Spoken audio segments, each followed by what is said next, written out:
Chicos, retomamos los métodos de separación de mezclas. Vimos filtración, ¿no es cierto? Y dijimos que podemos separar sólidos de líquido. Y en este caso que es una separación bien casera que se realiza en casa. Decantación entonces permite separar un líquido de un sólido o dos líquidos, por ejemplo el aceite y el agua, el vinagre y el aceite, por dar algunos ejemplos, o un líquido con un sólido, como por ejemplo lo vamos a ver más adelante, que es sal más agua. Estos procesos ocurren naturalmente cuando se deja reposar una mezcla, y tenemos el ejemplo de los jugos, que, ¿no es cierto?, tienen partículas en suspensión y a medida que va pasando el tiempo se van separando.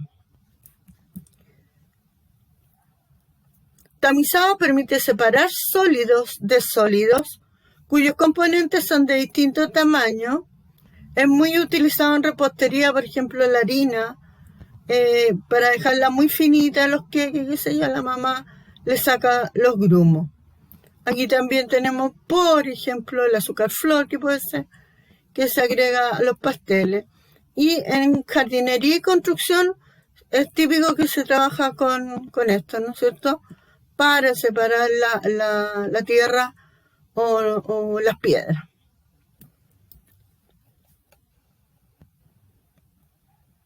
Tenemos destilación, que era lo que les comentaba anteriormente, cuando se separa un sólido de un líquido, como en este caso que es una solución o una mezcla homogénea, puesto que tenemos un soluto que es un cristal, ¿no es cierto?, y se disuelve rápidamente en agua.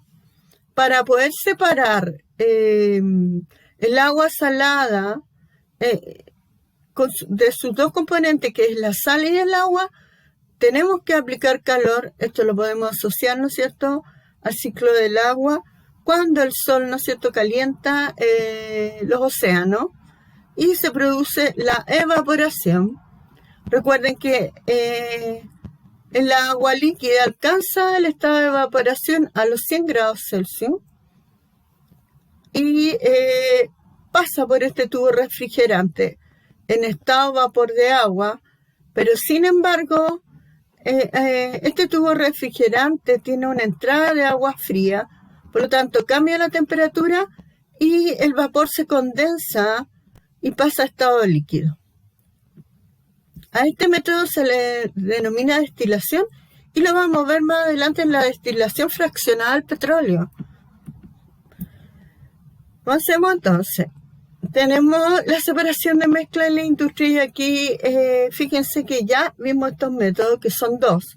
El de decantación, recuerden que acá se separan las partículas sólidas, caen al fondo, ¿no es cierto?, y luego se eliminan por otra situación, y la decantación se fundamenta en la diferencia de densidad. Esto ocurre, ¿no es cierto?, cuando se depuran aguas residuales o se depuran las aguas superficiales, que también pueden ser contaminadas. Y las plantas potabilizadoras son importantes porque transforman las aguas en bebidas sin riesgo para el consumo humano. Por eso recibe el nombre de agua potable, ya que se puede consumir. Y también hay otro método que aquí entra en acción, que es el método de la filtración. Recuerden que en la filtración se utiliza un filtro, en este caso son rejillas, y atrapan, ¿no es cierto?, la arena, las piedrecitas, las gravas de las aguas. Y sería entonces, en el caso de las mezclas industriales, como depurar el agua, serían dos métodos que se utilizan, la decantación y la filtración. Y tenemos por último el método de fraccionamiento del petróleo. ¿Se acuerdan que les había indicado?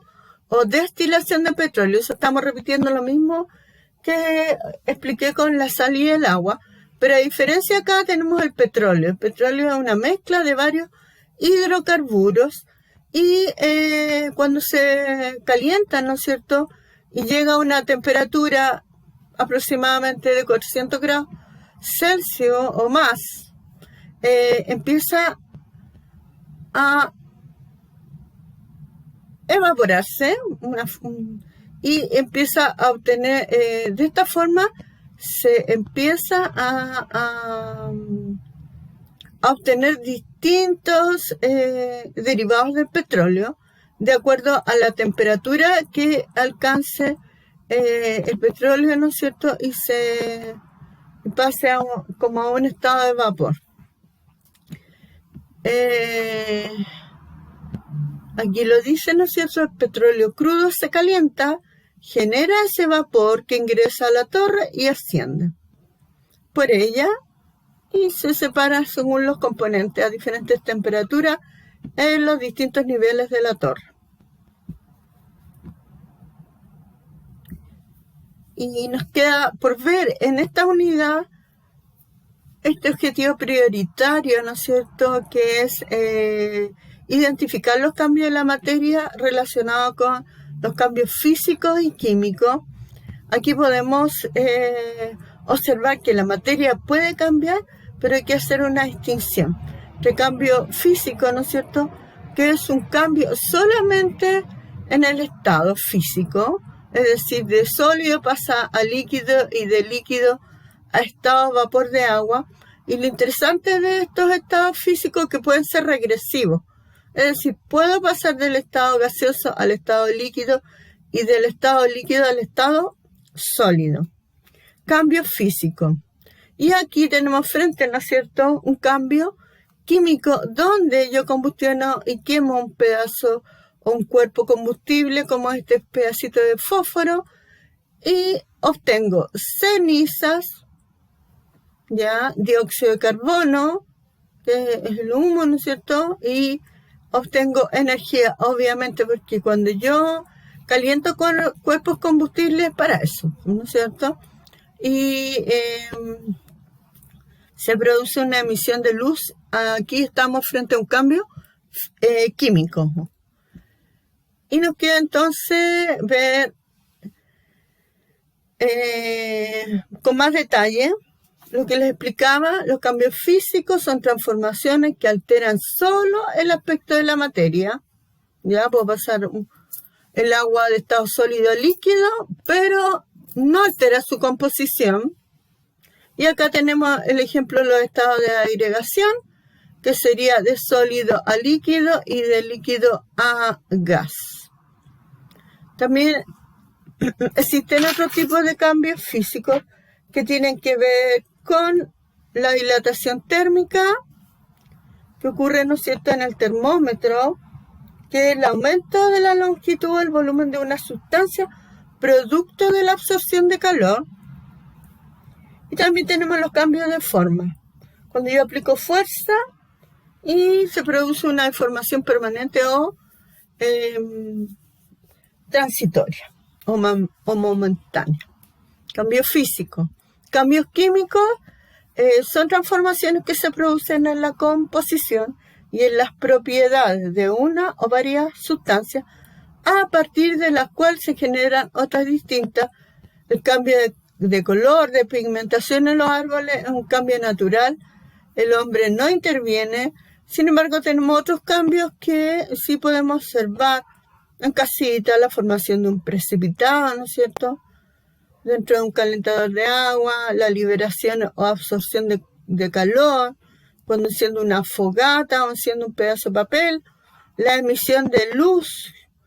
Ya, si yo caliento alguna sustancia, como el magnesio tiene esa particularidad. Y tenemos acá el desprendimiento de un gas o efervescencia, que es muy común. También lo podemos observar en casita.